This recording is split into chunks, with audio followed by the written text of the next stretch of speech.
নমস্কার বন্ধুরা, ফিরে এলাম আরো একটা নতুন ভিডিওর সাথে। কেন্দ্র সরকার সম্প্রতি ঘোষণা করেছে যে আন্দামান ও নিকোবর দ্বীপপুঞ্জের রাজধানী নতুন নাম হবে শ্রী বিজয়পুরম। এতদিন পর্যন্ত আমরা সকলেই জেনে এসেছি যে আন্দামান ও নিকোবর দ্বীপপুঞ্জের রাজধানীর নাম পোর্ট ব্লেয়ার। কিন্তু গত 13ই সেপ্টেম্বর 2024 কেন্দ্রীয় স্বরাষ্ট্রমন্ত্রী অমিত শাহ ঘোষণা করলেন যে পোর্ট ব্লেয়ার আর আন্দামান ও নিকোবর দ্বীপপুঞ্জের রাজধানী থাকছে না, তার পরিবর্তে নতুন রাজধানী নামকরণ করা হচ্ছে শ্রী বিজয়পুরম।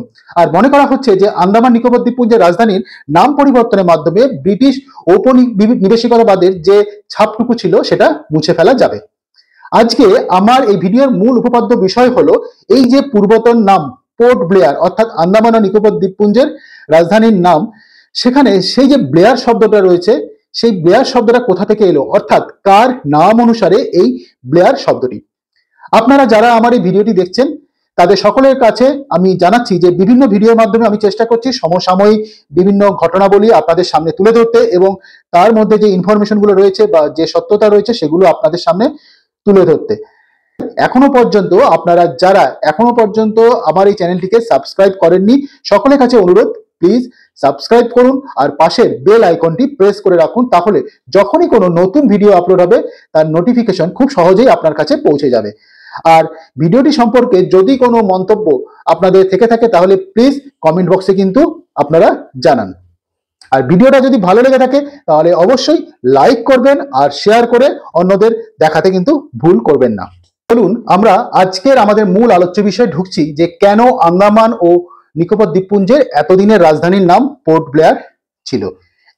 কে ছিলেন এই ব্লেয়ার, কেনই বা তার নামে একটা রাজধানীর নাম রাখা হলো পোর্ট ব্লেয়ার? আজকে আমাদের প্রশ্ন এটাই এবং সেই উত্তরটাই কিন্তু আজকে আমরা খুঁজে বের করতে চলেছি। পোর্ট ব্লেয়ার এই নামটার পিছনে রয়েছে একটা ব্রিটিশ উপনিবেশিকতাবাদের ছাপ।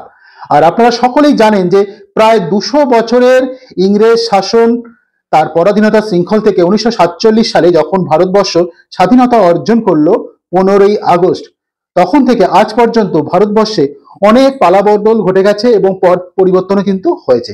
তা সত্ত্বেও আজও ভারতবর্ষের বিভিন্ন জায়গায় এখনো পর্যন্ত রয়ে গেছে ইংরেজ শাসনের এবং বিভিন্ন ঔপনিবেশিকতাবাদের চিহ্ন এবং নাম, যা আজও মনে করিয়ে দেয় 200 বছরের পরাধীনতার ইতিহাস। আন্দামান নিকোবর দ্বীপপুঞ্জের নাম পরিবর্তনের প্রেক্ষাপটে শ্রী অমিত শাহ উল্লেখ করেছেন যে ভারতের স্বাধীনতা সংগ্রামের ইতিহাসে এই দ্বীপের একটা বিরাট ভূমিকা রয়েছে এবং ইতিহাসের একটা বড় অংশ কিন্তু এই দ্বীপের সাথে জড়িয়ে আছে। স্বাধীনতা সংগ্রামের বহু নায়ক এখানকার সেই কুখ্যাত সেলুলার জেলে শাস্তি ভোগ করেছেন। সেই আন্দামান ও নিকোবর দ্বীপ যেখানে নেতাজি সুভাষচন্দ্র বোস প্রথম তিরঙ্গা পতাকা উত্তোলন করেছিলেন এবং এই দ্বীপ দুটির নামও করেছিলেন শহীদ ও স্বরাজ দ্বীপ। আর এখানকার সেই কুখ্যাত সেলুলার জেলে বন্দী ছিলেন ভারতবর্ষের স্বাধীনতা সংগ্রামী বিনায়ক দামোদর সাভারকর। এছাড়া এখানেই ছিল চোল সাম্রাজ্যের এক গুরুত্বপূর্ণ নৌবাহিনীর ঘাঁটি। এতক্ষণ পর্যন্ত যে আলোচনা হলো তাতে কিন্তু আপনারা পরিষ্কার বুঝতে পারছেন যে কেন এই আন্দামান নিকোবর দ্বীপপুঞ্জ এবং এখানে যে সেলুলার জেল তা ভারতীয়দের কাছে কেন এতটা আবেগের। এবার চলুন এখানকার পূর্বতন রাজধানীর নামকরণের ইতিহাসটা একটু জেনে নিন। পোর্ট ব্লেয়ার এই নামটা এসেছে ব্রিটিশ নৌবাহিনীর নেভাল অফিসার লেফটেন্যান্ট আর্চিবল্ড ব্লেয়ারের নাম অনুসারে।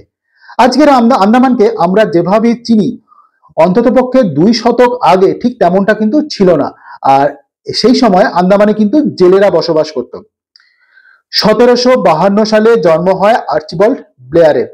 1771 সালে উনি যোগদান করেন বোম্বে মেরিনে এবং 1792 সালে কিন্তু ক্যাপ্টেন পদে উন্নীত হন। 1788 সালে উনি আন্দামানে আসেন এবং তাকে কিন্তু সেখানে একটা বিশেষ কারণে পাঠানো হয়েছিল।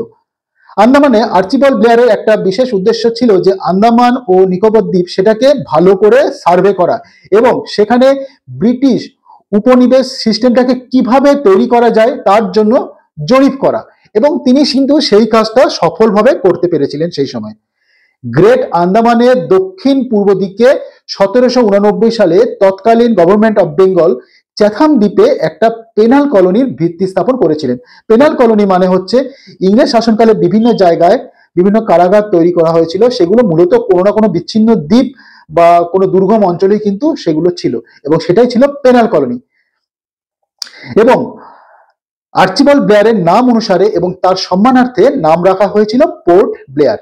সব থেকে বড় কৃতিত্ব ওনার ছিল, উনি আন্দামান ও নিকোবর দ্বীপপুঞ্জকে খুব ভালোভাবে পর্যবেক্ষণ করেছিলেন এবং একটা ম্যাপ বানিয়েছিলেন।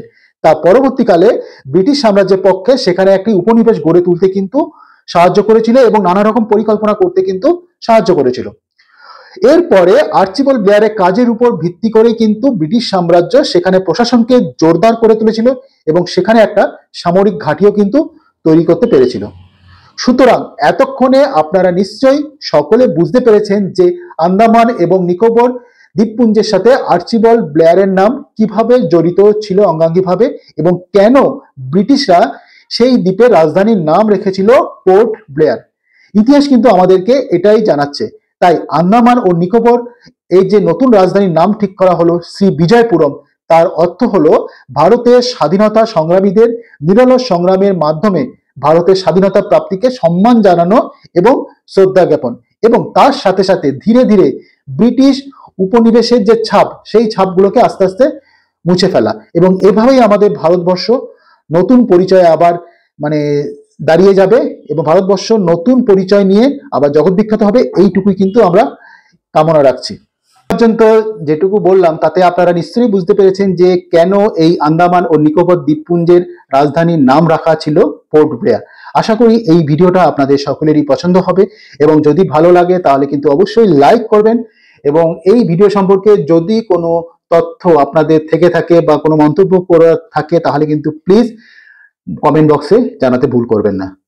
সুতরাং আজকের মতো আমি এখানেই ভিডিওটা শেষ করছি। খুব তাড়াতাড়ি ফিরে আসবো নতুন আরো একটা ভিডিও নিয়ে। ততক্ষণ পর্যন্ত আপনারা সকলেই ভালো থাকবেন, সুস্থ থাকবেন। ধন্যবাদ আপনাদের সকলকে।